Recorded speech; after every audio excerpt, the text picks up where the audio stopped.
Amen. Praise the Lord. Tayo po'y darako na po sa pinakamahalagang bahagi natin ba na programa na kung saan pag-aaral ng salita ng Diyos. Narito po, binibigay kong bubukakataon sa ating beloved ordained preacher, beloved brother Boy Kaluya. Amen. Purihin po ang ating pinakamamahal na Panginoon. God bless you sa ating beloved MC, beloved brother Paulo.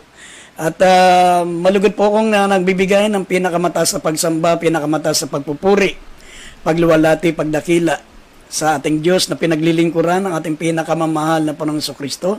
At gayon din, nagpapaabot po ako ng patuloy na pag-alaala sa mga hindi malilimutang aral na ating beloved pastor, beloved evangelist Wilde Estrada Almeida, the end-time prophet of our loving God.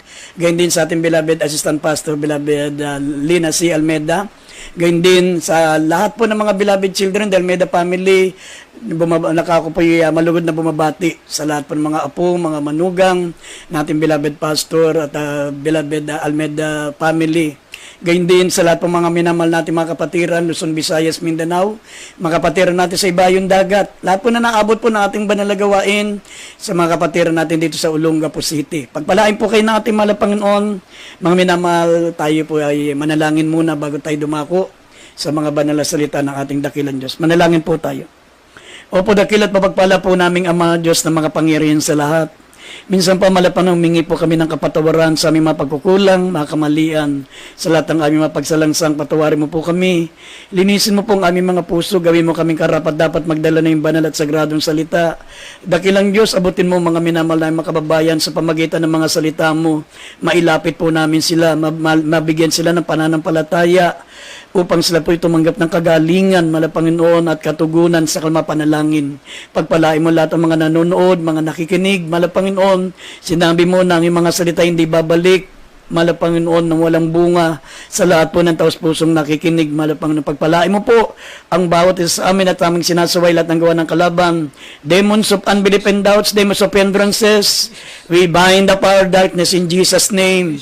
Amen and amen. Purin po ang ating dakilang Diyos, purin po ang ating pinakamamahal pang minamahal. Kindly po, buksan natin ang ating pambungad na talata dito sa 2 Peter chapter 3 verse 10 up to 14. Dito sa 2 Peter chapter 3 verse 10 up to 14. Sabi dito, 2 Peter chapter 3 verse 10, datapwat darating ang araw ng Panginoon na gaya ng magnanakaw na ang sangkalangitan sa araw na iyan ay mapaparam nakasabay ng malaking ugong. At ang mga bagay sa langit ay mapupugnaw sa matinding init. At ang lupa at ang mga gawang nasa lupa ay pawang masusunog. 11, yamang ang lahat ng mga bagay na ito ay mapupugnaw ng ganito. Ano ang anyo ng mga pagkatao ang nararapat sa inyo sa banal na pamumuhay at pagkamahawain. 12, na ating inihintay at pinakananasa ang pagdating ng kaarawan ng Diyos na dahil dito'y ang sangkalangitan na nagniningas ay mapupugnaw at ang mga bagay sa langit ay matutunaw sa matinding init. 13, ngunit ayon sa kanyang pangako ay naghihintay tayo ng bagong langit at ng bagong lupa na tinatahanan ng katwiran. Kaya nga, mga minamahal, yamang kayo nagsisipagintay ng mga bagay na ito ay pagsikapan ninyong masumpungan kayo sa kapayapaan na walang dungis at walang kapintasan sa pinangin niya. Amen. Amen. Mga minamahal, ang ating pong paksa ay pamamagatan po natin Principles of Godly Living.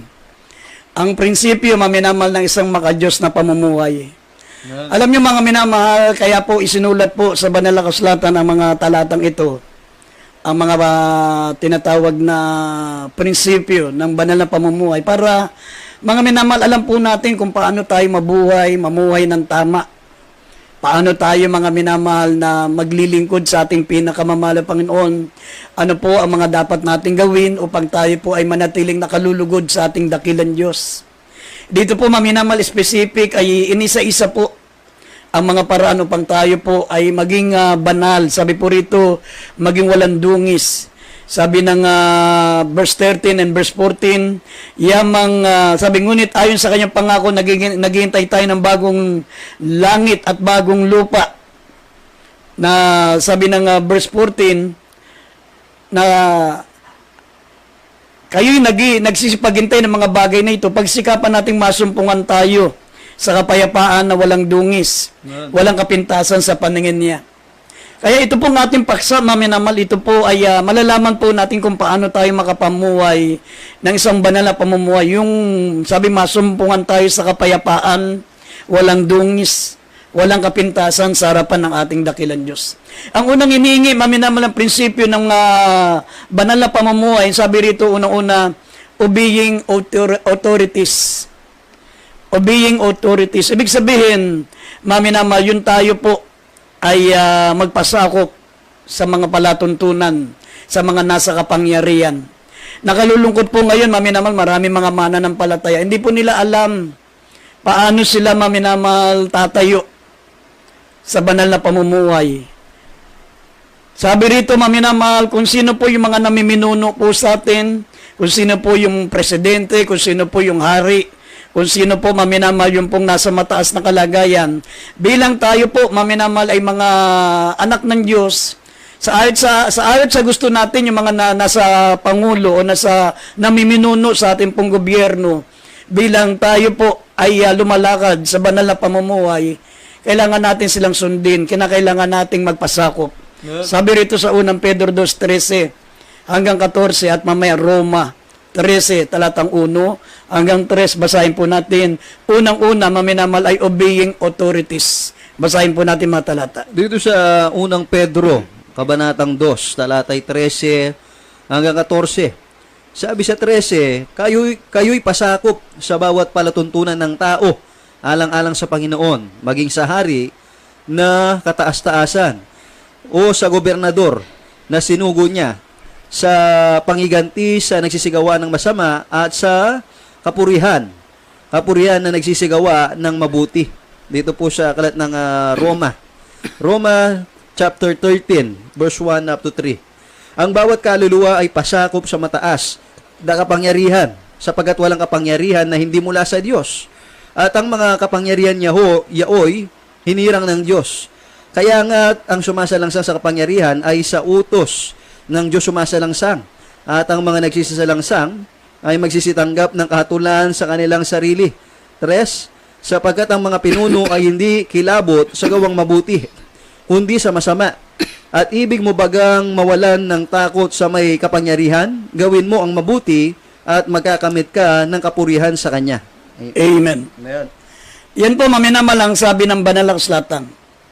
Kaya nga, habang tayo po ay nagsisipaghintay, sabi ng Biblia, sa pagbabalik ng ating pinakamamahalang Panginoon, inihintay natin, maminamal, na ang sangkalangitan at ang lupa ay mapupugnaw sa matinding init, at dahil dito, mga minamal, sabi, tayo po ay naghihintay sa bagong langit at bagong lupa, na tatahanan ng katwiran, na sabi ng talata.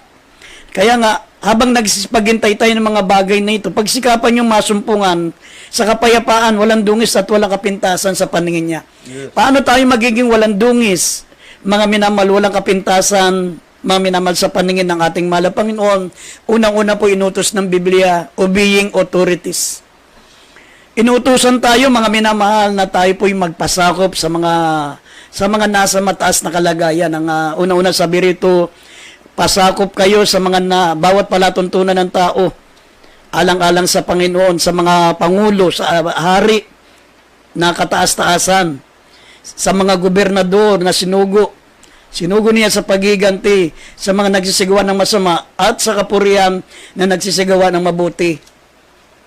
Isa po sa pagsunod, maminamahal, sa tinatawag na godly living ay yung pong obeying authorities. Huwag natin, mga minamahal, na yung tayo po ang nasusunod sa paglilingkod natin sa mahal na Panginoon. Kapag ikaw ay naglilingkod sa mahal na Panginoon, talagang pikit mata, gagawin mo yan.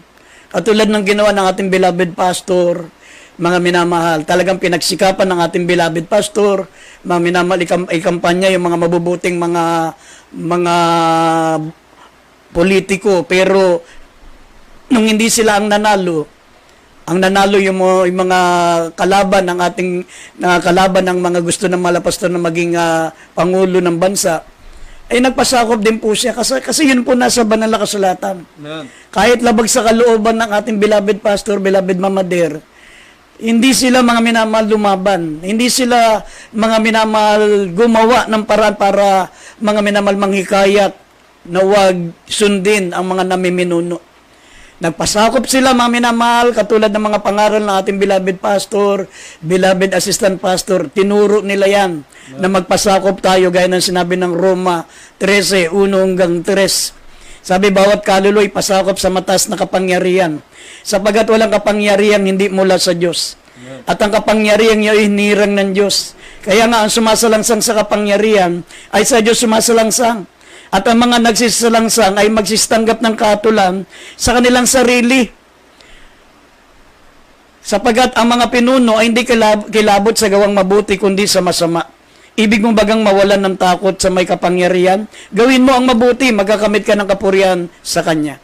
Yan. Kahit hindi mo siya gusto, kahit mga minamahal, nakita mo, hindi naman siya kumikilos o hindi mo nagustuhan yung kanyang mga palatuntunan, yung kanyang mga paraan, mga minamahal, para patakbuhin ang ating bansa. Pero bilang anak ng Diyos, wala po tayong magagawa.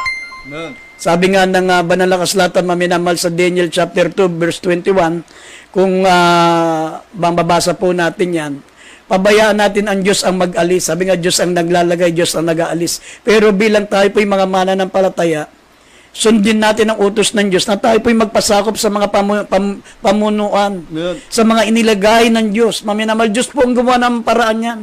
Kaya nga sabi ng Biblia, all things work together for good. Ang lahat ng bagay ay nagkakalakip-lakip sa ikabubuti ng mga naglilingkod sa ating mahal na Panginoon. Lahat may mga layunin dyan ng Diyos. Nung panahon, mga minamahal, mga alagad, talagang masasama po, mga minamahal, na nasa pamunuan nun. Yung tinatawag na Roman Empire. Sila Emperor Nero.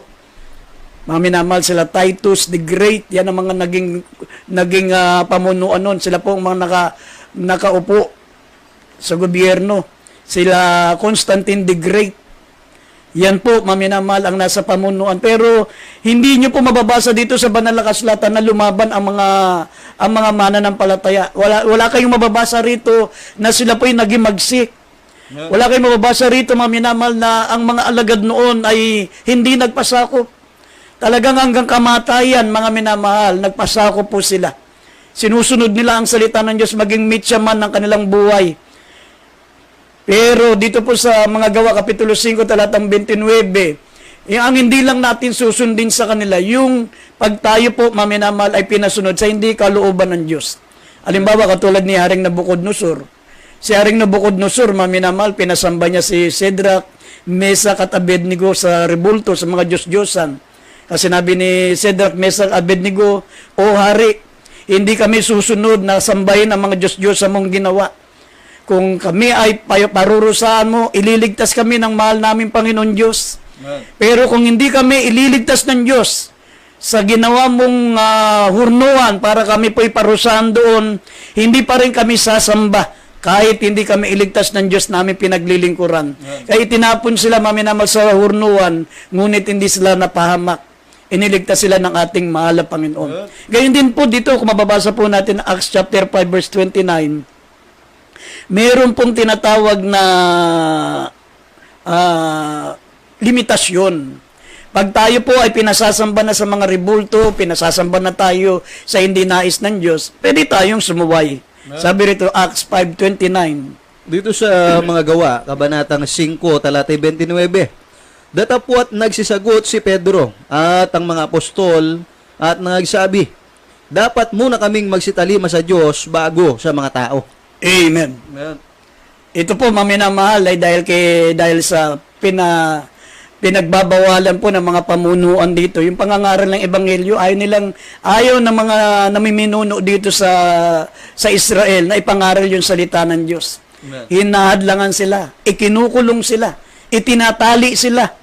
At nung sila po'y binugbog at pinakawalan, sabi, wag na kayong mangaral ng inyong ipinapangaral na Ebanghelyo.